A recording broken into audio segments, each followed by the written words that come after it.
Hey everybody, welcome to Teen Life Group. We're going to be continuing our study in the book of Proverbs, chapter 18. The title of our study is "Don't Be a Fool," and so this is our third installment of this series. And so today we're going to be looking at verse number 3, all aboard the shame train. And so this is a train that you do not want to mess with, okay? And we're just going to jump straight into it. You guys can go ahead and turn to Proverbs 18:3, and let's open in prayer, and then we will find out about the shame train today. Dear Father, thank you for today. Thank you that we're able to look into your word. I pray that you would take it and use it, and that you would help us not to just get caught up with the wrong type of people, and that you would show us some things from your word today, and that we would give us some things that we can apply to our life and help us not to be the type of person that this talks about, and to stay away from people like this. And so we commit our time to you, and we ask all this in Jesus' name. Amen. Okay, so all aboard the shame train. Let's go ahead and jump into our verse, and hopefully that kind of makes some sense out of this for you. Proverbs 18:3 says this: "When a wicked man comes, contempt also comes, and with dishonor comes scorn." Okay, so we want to talk about, those four main words that are there. We're going to talk about a wicked man and the three things associated with this person: contempt, dishonor, and scorn. And before we really get into, explaining what these mean and understanding all that, I really want you to kind of get really the sense of what this Proverbs is. And I think if you understand the sense of it, that this is going to help you as we go through and define what these words mean. And so let's talk about the shame train here just a minute. Okay, so here's our train. Okay, and the wicked man is said to be someone who's coming. When this person comes, it says contempt comes, and then these other things come as well. Dishonor, and with dishonor comes scorn. And so really the way we want to think about it is when a wicked person comes, around you, that these certain qualities and attitudes accompany that person. So I like to think of it as a train. Okay, you got the kind of the front of that train, the engine, and what comes behind a train? The cars, right? The railroad cars. And so we're going to think of contempt, dishonor, and scorn as those railroad cars, okay? And so admittedly, there are different ways to look at this this verse, this proverb, but I think this is really the sense of it. And I think I want to show you what the CSB says, the Christian Standard Bible. I've referenced it several times with you teenagers, and so you'll be used to seeing it. It says, "When a wicked person comes, contempt also comes, along with dishonor, derision." And, I don't want to get into, a really big grammatical lesson here.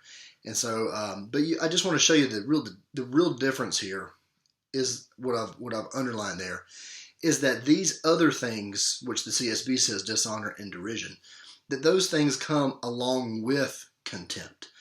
And I think that this really does kind of show us what we're dealing with here. So we're dealing with a person that has certain attitudes and certain actions that he's going to give toward other people. So when they come, these things are coming with him or her. And so it's a shame train, okay? All of those words, contempt, dishonor, and scorn, they all have the idea of shame or blame, that type of thing.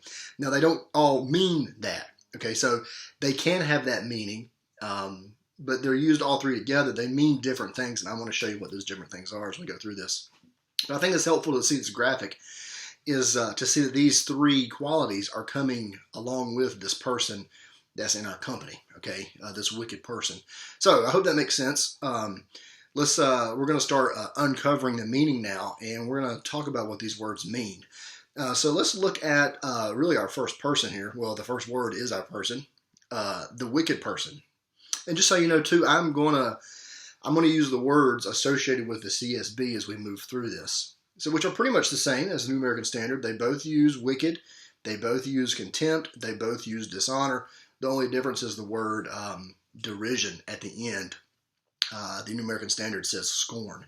And so those are synonyms for one another. And so just so you kind of know, I'm going to go with the wording of the CSB because I don't want to keep switching back and forth and be confusing. And so just a little note there. So anyway, let's look at our first word here. When a wicked person comes. The word wicked, this is someone who is guilty of doing wrong things. Okay, they are actively involved in bad behavior.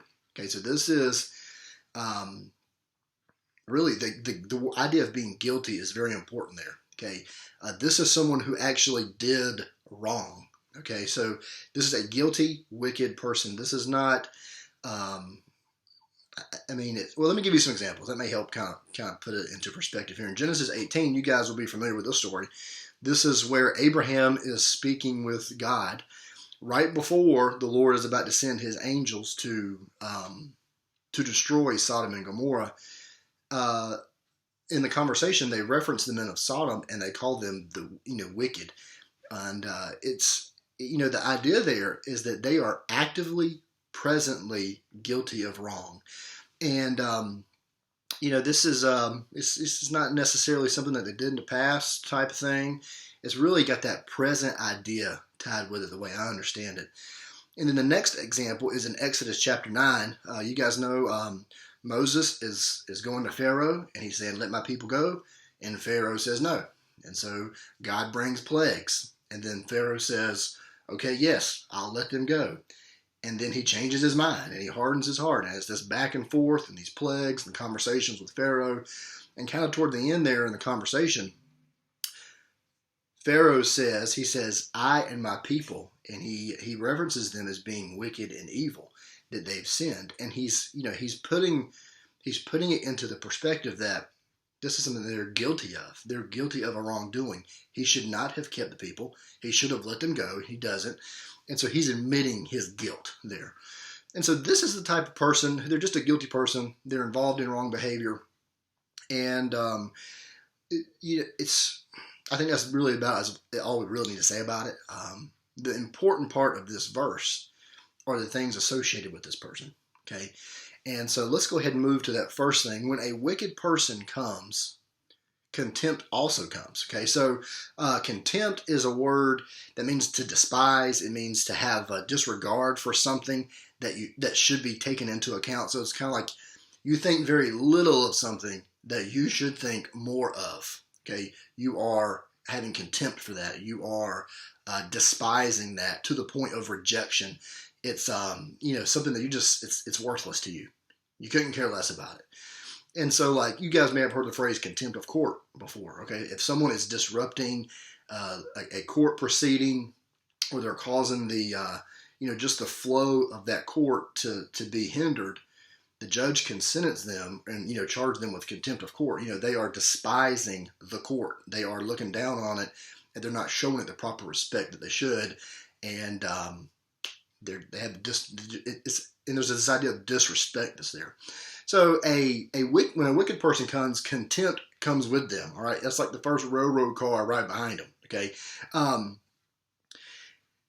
good example of this biblically is in Genesis 38, and really the whole chapter there. We're not going to read that. I'm just going to kind of tell you the story.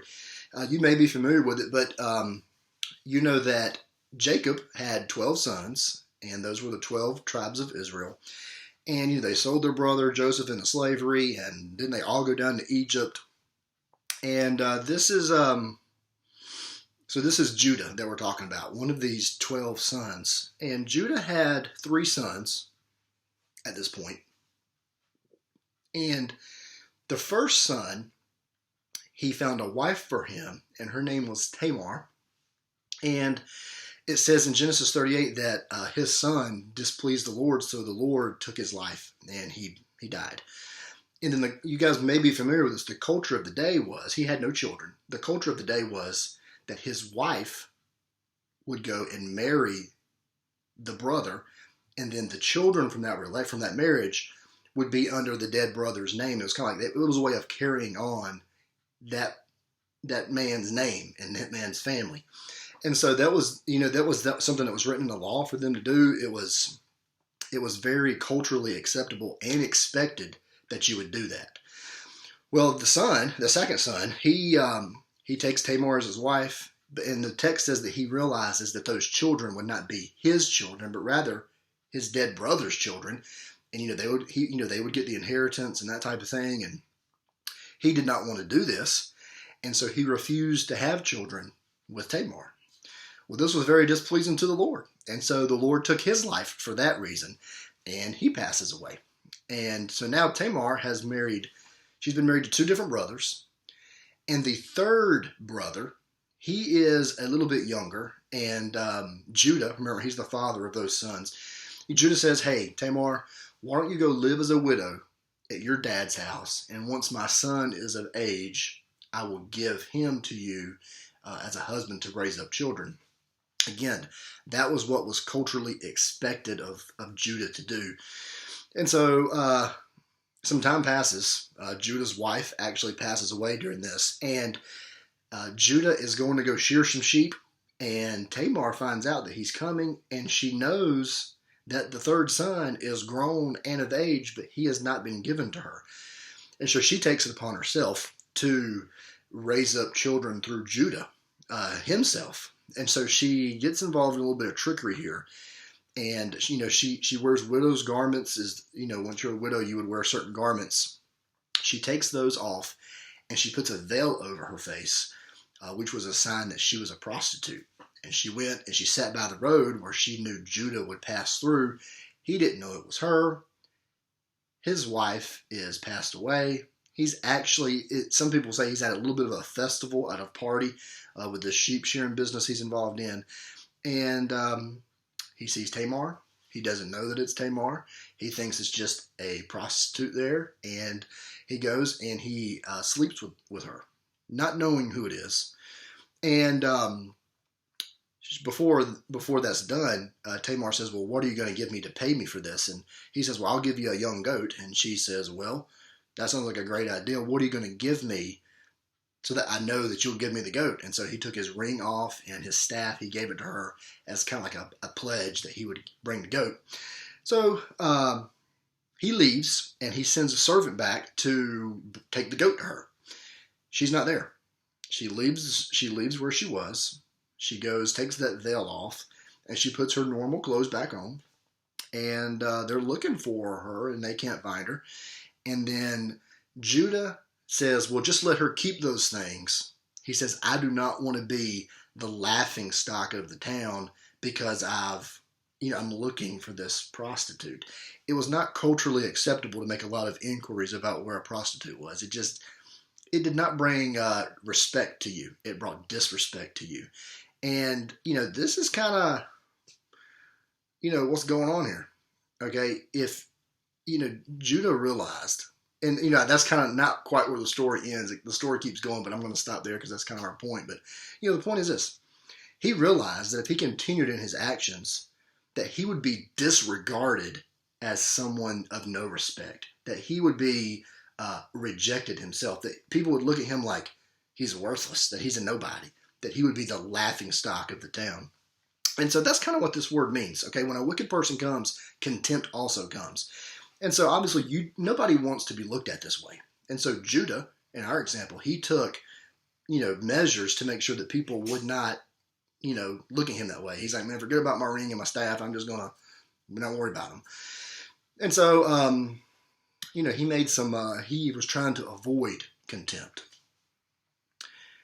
So contempt comes when a wicked person comes. And then, our third word here, it says, and along with dishonor. So when a wicked person comes, contempt also comes in along with dishonor. The word dishonor is a word that means to disgrace. It's a word that means to publicly shame somebody. And it is the opposite of honor. So if you're going to honor someone, you're going to speak well of them. You're going to hold them in a high position. You're going to treat them well. If you're going to dishonor someone, you're going to do things that would be disrespectful to them, that would bring disgrace onto them, that would bring public shame to them. And, this really has to do with a person's actions, okay? The first word, contempt, that is really a person's words and what they say about you and kind of how they think about you. If someone dishonors you, that's more than just their words about you. Those are actions taken towards you that are disrespectful and disgraceful. So it's the opposite of honor. And let me read this. I read this when I was studying this word. Is that this word dishonor?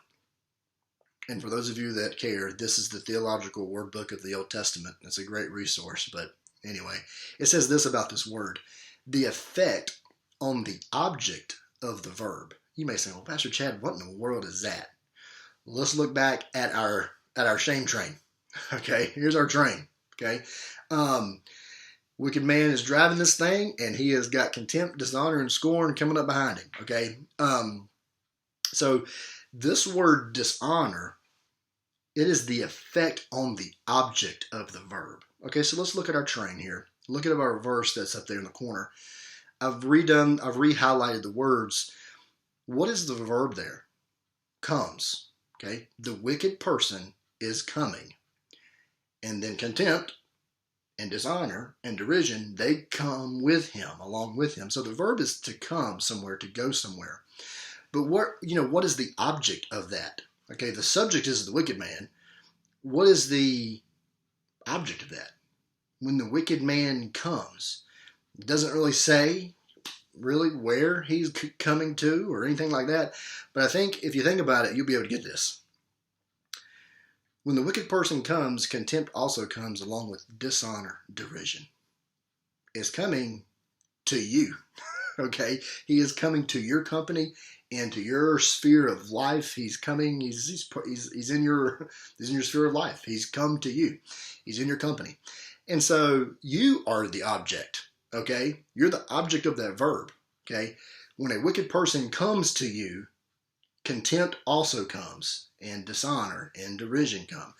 And so you are the object. So if you think about what this is back on our slide here, is that the word dishonor is the effect on you. You are the object of the verb. This is not saying, the way I understand it, that the wicked person is going to be dishonored or that he is a dishonorable person. Even though those things may be true about him, I don't think that's what this proverb is teaching. I think it's teaching that when this type of person comes into your life, you need to look out because he's going to bring dishonor upon you, okay? In the way that he treats you. He's going to treat you in a dishonorable way, a disgraceful way, a shameful way. And so another example of this in the Bible is in 2 Samuel 16. This is Absalom versus David. Okay, 2 Samuel 16, you can read this. This is toward the end of it. Absalom is trying to take the kingdom over from David, and David leaves Jerusalem. He flees with a small company of his men and his servants.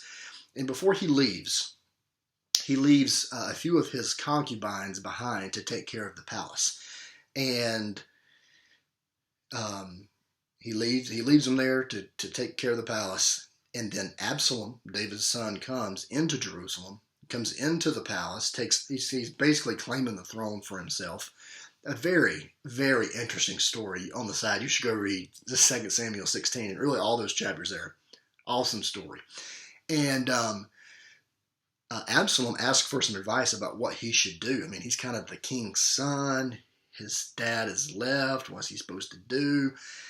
And the guy says, hey, you need to put a tent on top of the palace, on the roof, and you need to take your father's concubines that he left, and you need to make them your concubines. You need to sleep with them. And that's what he does. Okay? And they did that on purpose because they wanted to disrespect David. They wanted to publicly disgrace and to publicly shame him. And it's almost like they are taking the throne away from him. And it was a very public, very disgraceful, but a very assertive statement that they were making. And they paid the price for that, by the way. And what they did, they dishonored him.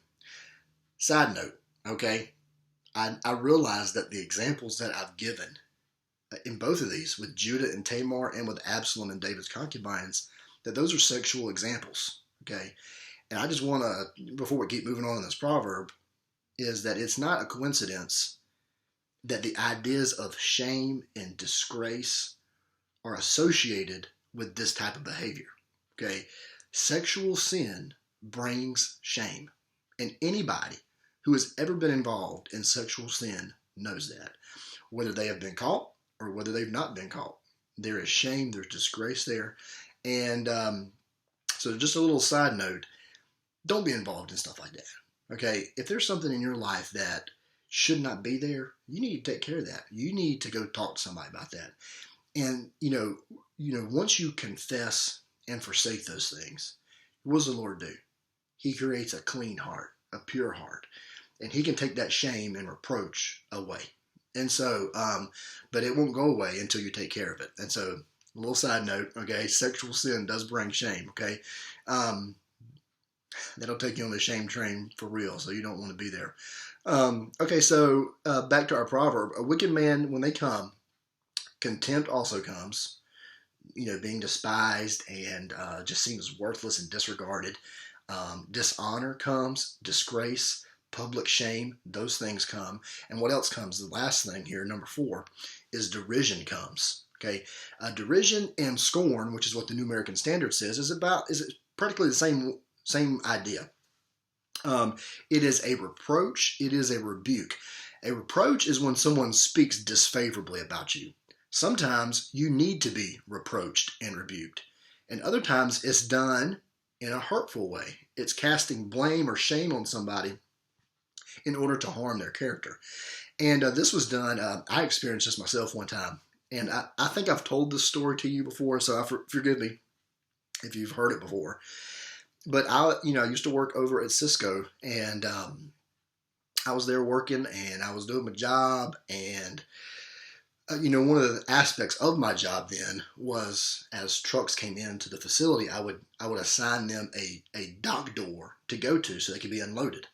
Well, Cisco brings in tons of shipments a day, and if the dock was full, I would have that particular truck driver wait in the parking lot, and then I would go get them and put them to a door. Well, there was one day, and I don't even remember all the details, but this truck driver, he was upset and he was mad, and he was upset with me because I was the cause of all his problems. And I was not around during all this. I'd obviously interacted with the guy, and then he ends up going to my boss and just complaining about me and how I have not done my job the right way. And he even takes it a step further. He wants to talk to his boss, which is like the main boss over the whole facility. You can't get much higher up than this guy. And he goes to him and he's like, listen, and he's talking about me, which, the big boss, he knows who I am. And he's like, which the guy didn't know my name, but he's like, hey, just got Chad, he's yada, yada, yada. He's talking, and I'm not there for this. And he's just yada, yada, yada. He said this to me. He said that to me. And then he said that I used a curse word to him. Now, he wasn't tattling on me for using a curse word, because people in that environment, they swear all the time, okay? You hear it all day. And so the guy was not saying, oh, he cussed me. But he was just saying, I was talking with this guy, Chad, and I won't tell you what he said I said, okay? But it was not a nice word. And he was just trying to relay the story to the big boss. And the guy stopped him. He said, hold on a minute. He's like, Chad said this to you? And the guy was like, yeah, absolutely. And he stopped him. He's like, that's not true. He's like, he doesn't talk that way. And immediately, the big boss, even though he probably had a pretty low view of the guy anyway, just the way, we would deal with stuff like that all the time. But when he said something that boss knew was not true about my character and about the way I behave, he immediately wrote that truck driver off. Okay, what the guy's saying is not true. He's exaggerating, and he just needs to calm down and chill out. It's not Chad's fault. And again, I was not there for that conversation to even defend myself. But I was talking with that boss later, and he kind of relayed to me the how it went down. And when he said that, I had said that, he was like, I knew that you didn't say that. And just because I don't talk that way. And he knew I didn't talk that way, and he knew my character and my testimony, which, side note, Your testimony is extremely important. Okay. Um, your testimony for the Lord can really save you some heartache and can really speak volumes to other people. And the thing about your testimony is that it affects the way people think about you in ways that you don't even realize, and things that they would probably never even say to you. But the way that they think about you is tied to your reputation and how. I mean, that's how they think of you. Your testimony is important. So hey, don't lose your testimony. Don't lose your good name and your stand and your testimony for the Lord. Okay, it's really important. All right, coming back now. So this guy is trying to rebuke and reproach me. Okay, he's trying to cast blame on something that I did or said in order to harm my character and kind of bolster his story. So this is what comes with a wicked person. When they come into your life, into contact with you throughout the day or whatever, again, your sphere of life, whatever circumstance that may be a close person that you see a lot and you have to deal with a lot. It may be just a passing somebody that you run into for a day or two. I don't know. But what comes with those people? Contempt, which means they are going to treat you with contempt, okay? They are going to, all of those things, those railroad cars, those are actions and words that they are going to put on you. They are going to treat you with contempt. They are going to treat you with dishonor. They are going to treat you with derision, and rebuke and casting blame. This is the way that they treat people. And so it's kind of like we got this runaway train of a person coming into our life. Hopefully, you're not friends closely with a person like this. Okay. Again, they're a wicked person. They're a guilty person. They're someone that is actively involved in sinful behavior. Okay. So hopefully, this is not someone that's a close friend of yours. Okay. And if so, you're probably right there with them, unfortunately. So, but that's a different proverb. Okay. So how do you, the proverb, that's all it says. It just describes this person. But what do you do with a runaway train of a person like this? All right. First of all is get out of the way. Okay. Kind of goes without saying, but duh. When a train is coming, you get out of the way. All right. I was in high school and I was driving, I had a minivan that I drove, and it was the ugliest minivan in the world. But we called it the Blue Bus, and we made it as cool as we could.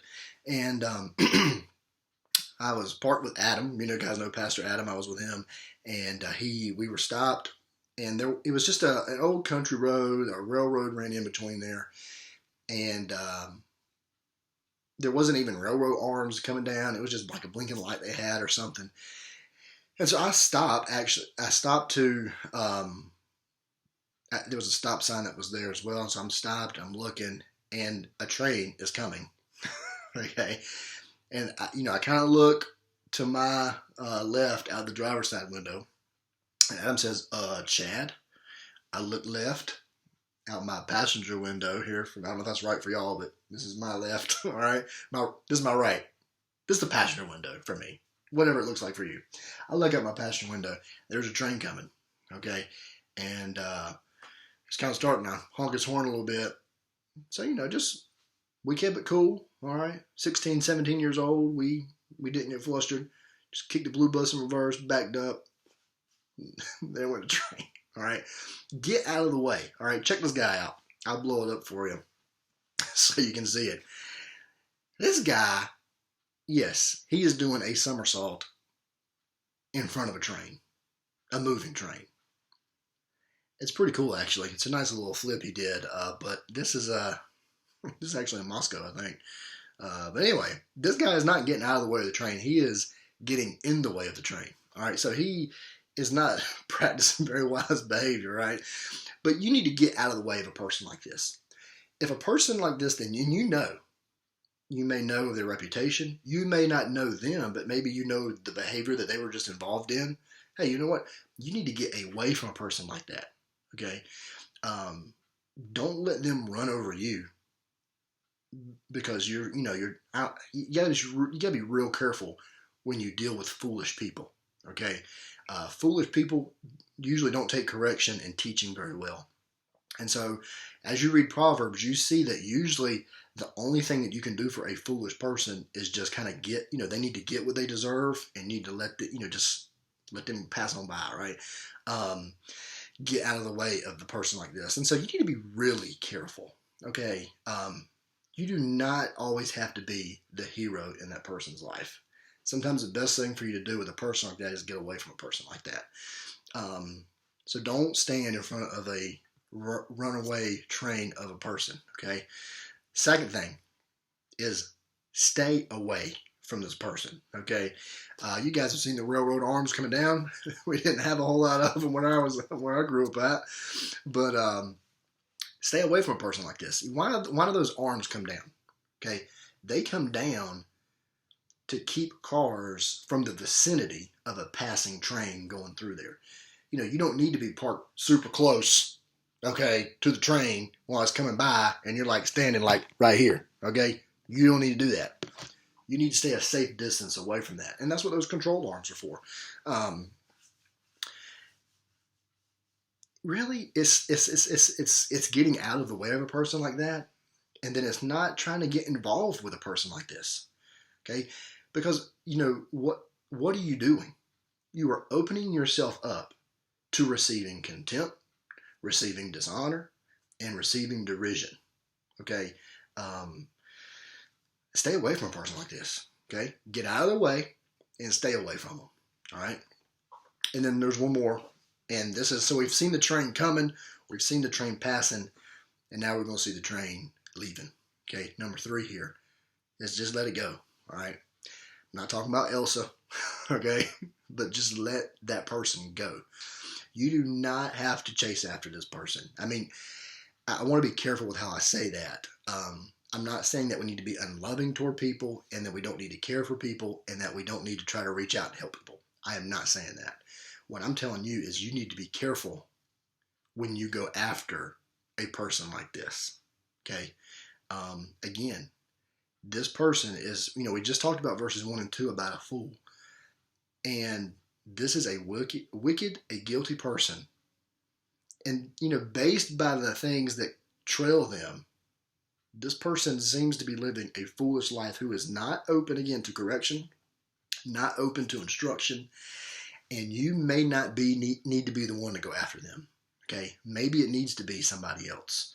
Especially as a teenager, you got to be so careful about the people that you are around, okay? There's been plenty of times in my life where I got in trouble as a teenager, not because of what I was doing, but because of who I was around. You just have got to be careful, guys. And even as adults, there may be some adults out here listening. I mean, we've got to be so careful about the company that we keep. And again, this person, they're like a runaway train.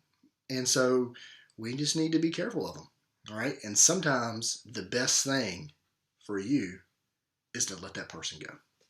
Get out of the way, stay away, and let that go. Again, you want to maintain your testimony. You want to maintain your morals. And so I hope that makes sense and that it doesn't appear to be unloving. You can still reach out to people. And I'm not saying that we don't chase after people and go after people that need it and are hurting and those types of things, but this is a person that is dangerous and a person that you need to be careful of. And so again, I hope that makes sense and that it doesn't come across in an unloving way. But do not take a trip on the shame train, all right?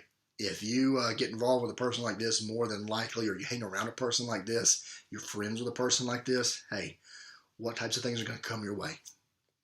All those railroad cars are going to just pummel you. Contempt, disrespect, you just regard it as nothing. You're just going to be treated in a dishonorable way. You're going to be treated in a disgraceful, shameful way from that person. And you're going to be treated with derision and scorn, where it's just, casting a blame and shame on you. And again, this is just a proverb for life, right? And so this is just a general rule for the way to live life. So I hope that you'll think about it, and I hope that you will even think about some of those side points we made, right? And about being careful with the way that we live and the types of sins that we get involved in, and just real careful with some of that stuff. And so So I'll stop. I'll be quiet. Thanks for listening. And again, I hope that this will be a help to you. And don't be a fool.